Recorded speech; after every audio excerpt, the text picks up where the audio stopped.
Kia ora everybody, and welcome to The New Normal, a series of interviews with thought leaders and influencers from New Zealand and further abroad about their vision for a more sustainable way of life as we emerge from COVID-19. I'm Robin Wynne-lewis.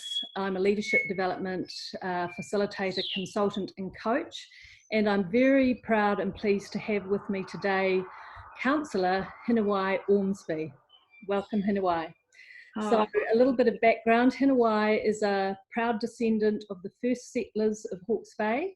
She's from Ngāti Kahungunu and Ngai Tahu lineage. And last year, at the age of just 36, she became the first ever Maori woman to be elected to the Hawke's Bay Regional Council. So Hinewai is passionate about restoring the natural environment for the benefit of this generation and generations to come. And she's been very active for many years at the grassroots level in Kaitiakitanga projects such as planting trees along our local Tutaikuri River and restoring the Ahuriri estuary. Hinewai has been a science teacher, a business owner, a native tree nursery grower. She's a trustee on several boards and a mum of two. So she's a very busy person, and Hinewai, it's an absolute delight to have you here today. Ngā mihi nui, thank you for joining us. And the questions that I have for you are just two, but they're quite big questions. The first is, what is your vision of the new normal that we find ourselves entering? And secondly, how do we achieve that? And I have asked Hinewai especially to blend into her kōrero, her views about how we integrate the wisdom of Matauranga Maori. This is something that was mentioned recently by the Sustainable Business Network in a CEO forum that they had as one of a number of key factors that that they would like to see integrated into our new way of living and doing business. So no better person to speak to that.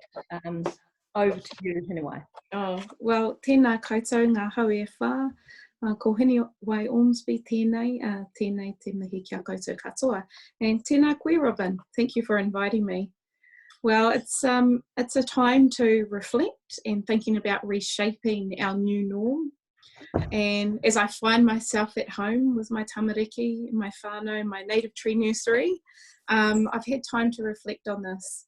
And so my vision for the new norm, I think my vision, it mimics our ancestors' view of a sustainable world where you give more than you take. And this ensures intergenerational equality. I believe we should behave as if we are not inheriting the earth from our ancestors, but we're actually just borrowing from our children. Mm-hmm. And I think particularly in the last 50 years, we've been very good at taking.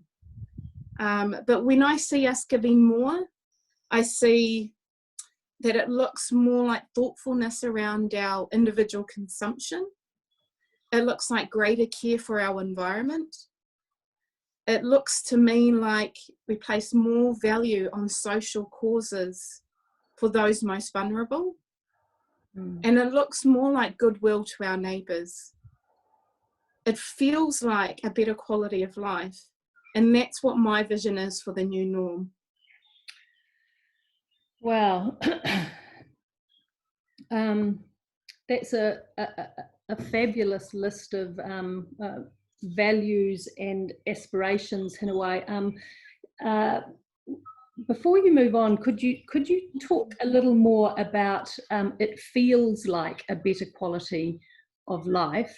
I've heard several people saying recently that despite the challenges and the uncertainty that we're in at the moment, that in many ways they've enjoyed this period of lockdown and the time to just be at home and with whānau and not going out so much, relearning how to cook, how to grow vegetables, do the basics.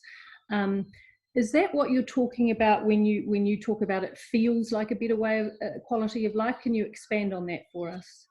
Yeah, it's a time to value what's most important to us. And by stopping, by pausing, it gives us that chance to really think more deeply about what's most valuable to us. And that's when we get the golden nuggets of how we actually want to be, because we've consciously spent time thinking about it, having time to do it. And really, that's the quality of life that I'm talking about, is the more consciousness about what we're doing, how we're doing it, and just being able to get on and do it. Yeah, absolutely. And one of the driving forces for me behind doing this series of interviews and doing it now is that I see that we've got this precious window of opportunity to pause and really be conscious about the future that we're creating, rather than just allowing it to evolve. Hinewai, in terms of talking about values and what's most important to us, could you explain a little bit to us from a Matauranga Maori perspective? Well, first of all, what is it?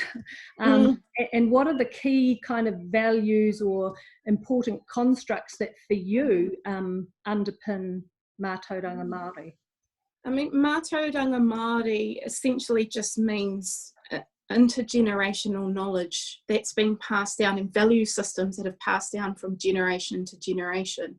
And so this is not anything new to us. I'm sure we all have our own little traditions and value systems each culture has.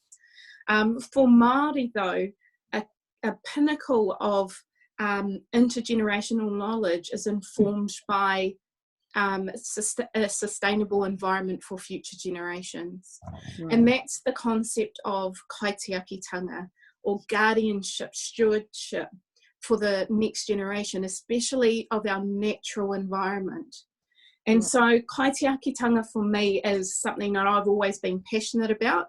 It's not just a title, it's a responsibility. And it's usually a long life responsibility that you hope your children, I hope my children, they live by these values as they become adults and they become citizens and contributors to our community. So the whole sustainability around our environment is key to making sure that we have intergenerational equality. I go back to that because it's really important that we leave this world in a better place than we came into it, for the sake of the future generations. Right, okay, so if I'm hearing you, Matauranga Maori is really about intergenerational knowledge and intergenerational equality, and a key part of that is the concept of Kaitiakitanga, looking after, caring for, in particular, the natural environment. And I love that you say that that's not just a title, it's a responsibility. And presumably you mean a responsibility for all of us. It's like Kaitiakitanga is not just something that we hope Māori will do. No, absolutely not. We're all part of this. We're all part of the communities we live in. We all have a special river or lake or part of the beach or part of the forest, that we're all connected to. So if we're part of that ecosystem, we need to be, if we're the problem, which, over the years we have been part of the problem, we need to be part of the solution, every single one of us. So each of us can be kaitiaki, carers of the environment. And that's not just saying it, it's actioning it. So every time, you plant a native tree, every time you pick up rubbish, every time you think about buying a product that has a sustainability factor about it, from a business that gives back to the environment in some way, those are the conscious decisions you need to make about how do I care for my environment better. And each and every one of us has the power to do that. Right, okay, so that's fabulous, because I think that gives all of us power, actually, and power to do something about it. We're all kaitiaki we can all take responsibility, and as you say, for that special area of nature that we are most connected to, whether it be our beach, our lake, our own backyard, the park that we walk in. I mean, I walk on Te Mata Park just about every week, and there are plenty of opportunities to get involved there in, you know, weed control and planting and volunteering, that sort of thing. And absolutely, it's about, again, it's giving more than taking. Giving more than taking. Okay, fantastic. So I think that paints a really a clear vision for how you see us evolving. I'd love to hear your views on how we achieve that, because that's pretty critical going forward from here. Absolutely, and that's where the action has to come in. How do we make a difference? How do we change the status quo? Yeah. And I just want to touch on 4 key points around how best we do this, or in my belief, you know, what I believe 4 ways we can do this. 1 is leadership, 2 is access, 3 is capacity building, and 4 is resourcing. So if I think about the first point, leadership, we need to have good partnerships. And if we go to the foundation, our founding document, Te Tiriti o Waitangi, you know, it starts there, having a good partnership and honouring that partnership between the first settlers and then, I suppose, the second wave of settlers, really, and honouring those agreements. Because I've just talked about Matauranga Maori and Kaitiakitanga, and valuing those worldviews are really important, because there is such value in the culture, in the language, in the ways of doing things. So I think partnership is really key. And then if you come down to another level, there's partnerships between our local councils and mana whenua, hapu groups. Yeah. So there has to be better leadership around honouring partnership and valuing partnership. And it doesn't even stop there. As citizens, you come down to another level. A key part of you being a family who live in an environment where, you know, your neighbour might be a part of that local hapu, and just understanding each other's worldviews. So there's capacity at all levels, right down from, you know, whānau to communities to regions, then nationally. So leadership has to be seen at each one of those levels. So the second, so anyway, sorry, could I just stop you there, because I think this is a really important point, and it's easy for I think Pākehā in particular sometimes to think, yeah, well, the partnership thing, that's not my issue, you know, the government should honour the treaty, or, you know, the council should work it out or whatever. But, you know, I'm hearing you say that no, this is a responsibility for all of us, and that as citizens we can take responsibility for partnership with absolutely our own communities. Yeah. We can't expect other organisations to solve the problems. We have to be active in the resolution. So what helps from your, you know, from a citizen's perspective? So you mentioned culture, language, ways of doing things. So is that's like getting to know your neighbour, getting to know people from other cultures who you live and work closely with, and knowing more about their language and what's important to them, etc. Yeah, absolutely. And like I really endorse you know, going about self-educating, and there are so many Māori courses that are open to everyone, that are free, that you can work around your you know, 40-hour week employment. And so I think that's another good way of really being able to engage in a very safe space. Yeah. So there's so many opportunities that we can just engage, whether it be formally or informally, but the willingness needs to be there. Absolutely, thank you. And just anybody listening, most polytechnics have free te reo courses, which is fantastic. EIT has free courses. Yeah, no excuse of not learning. No excuse of not learning. We all have to keep learning, because we, you know. Okay, great. Thank you, Hinewai. I'm sorry I interrupted. You were going to move on to... Yeah, so my second point was around access to how to become better kaitiaki, I think. And, you know, sometimes that access looks like education, but also me and my husband own, for example, Napier Maori Tours. It's a business, it's an eco-cultural tourism business where we have part of our tours are for local community groups and corporate groups, but also for international clients. And the whole tour is really about trying to bring to life this concept of Kaitiakitanga, but also Manaakitanga meaning you know, hospitality, being very caring for people, and obviously Kaitiakitanga, showing off really our natural environment, how beautiful, what a beautiful paradise we live in, but we have to be better carers of this beautiful environment. And so through that business, it's a vehicle for us to exercise Manaakitanga and Kaitiakitanga.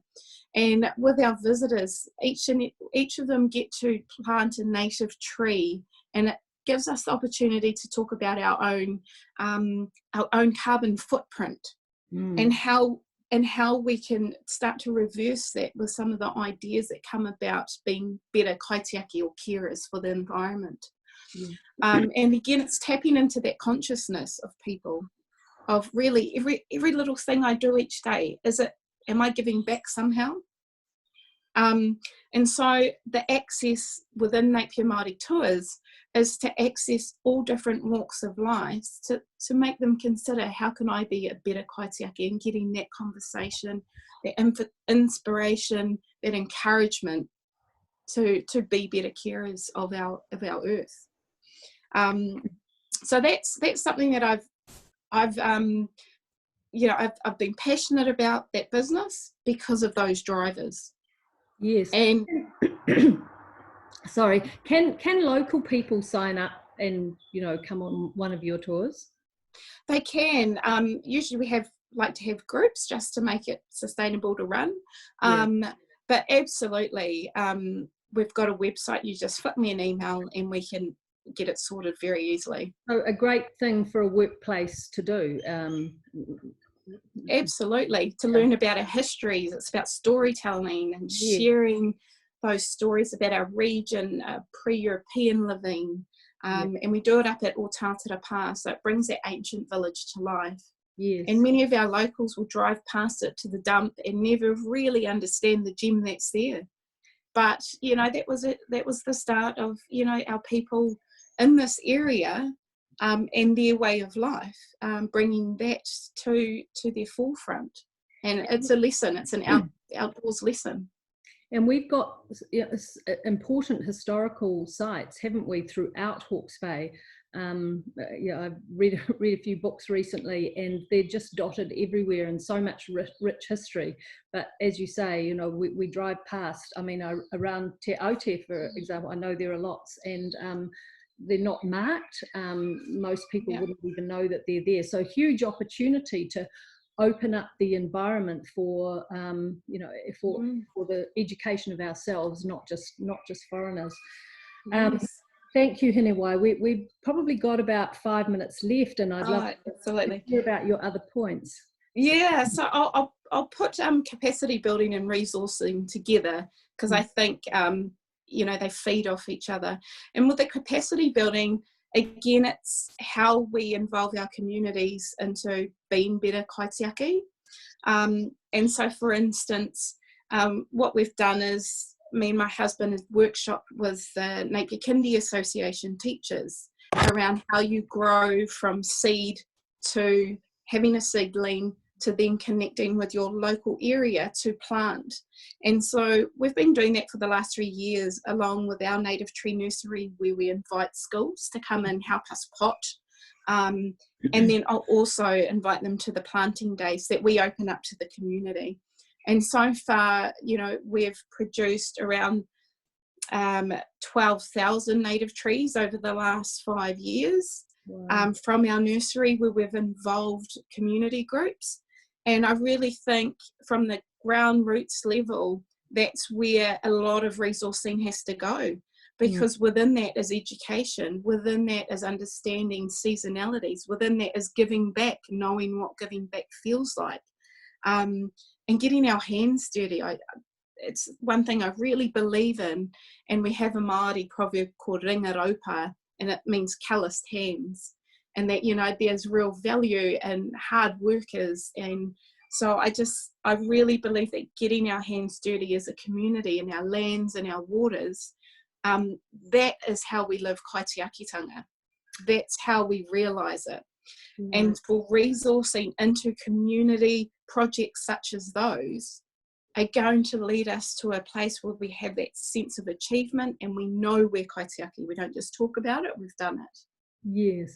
And there are lots of opportunities at the moment, aren't there? Because there are so many tree planting initiatives going on under new regional council regulations, with all, you know, waterways needing to be fenced and planted. So absolutely, yeah, if people don't have their own bit of land to plant up, they can absolutely join in and go and help plant a public piece of land or the neighbours. Absolutely. And you know what, we need growers as well. So we've set up satellite nurseries at different workplaces where it's manageable, 400 native trees in a small area. So, I mean, it's all doable, and we need to resource that well. So central government, local government, but also if you're a business, just like Napier Māori Tours, you need to give back somehow, and this is one way we can do it. Great. Well, that's all really inspiring, and I know that you've been involved in really important work in restoring the Ahuriri estuary, which is in a pretty bad way. Can you talk just very briefly about that, Hinewai? Absolutely. So some of our native trees that we've grown at home and with the community have been planted along the river margins of the Taipo stream, and that stream leads straight into the estuary with sediment problems especially.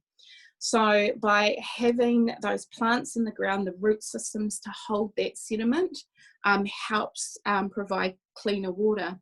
Yes. But at a government level, I'm working with Councillor Annette Brosnan from Napier City Council, where we have a bilateral relationship to pool our funding to be able to start a regional park with a polishing wetland.